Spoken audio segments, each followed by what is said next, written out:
before you declare free markets as a failure, you have to establish that they exist.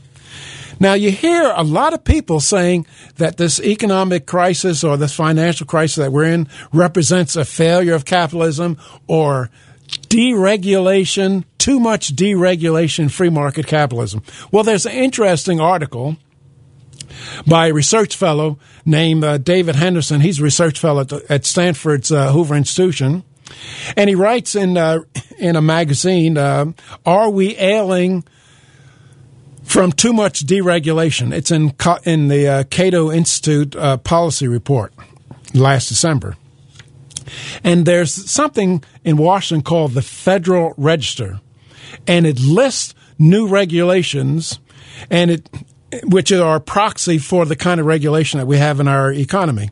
And it says that between 1977 and 1980, those were the Carter years, the new pages in the Federal Register averaged 72,844 pages.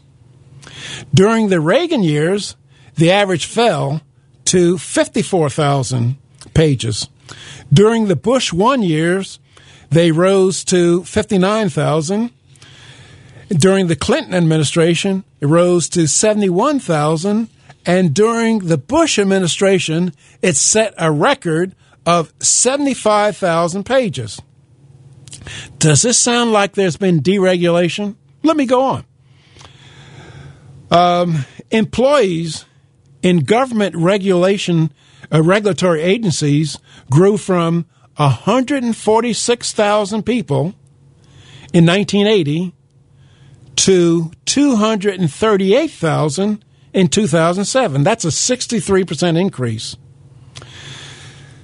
In the area of banking and finance, regulatory spending between 1980 and 2007 almost tripled, rising from $725 million to $2.07 billion.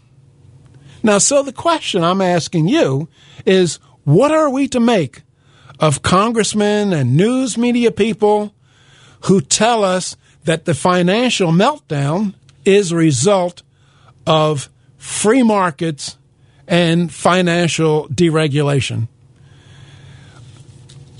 What are we to make of those people?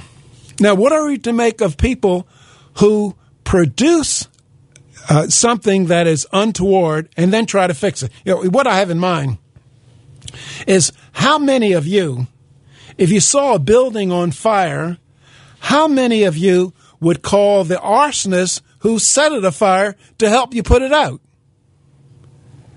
That's exactly what we're doing with Congress. We're saying, Congress, help us with this mess. Well, Congress created the mess.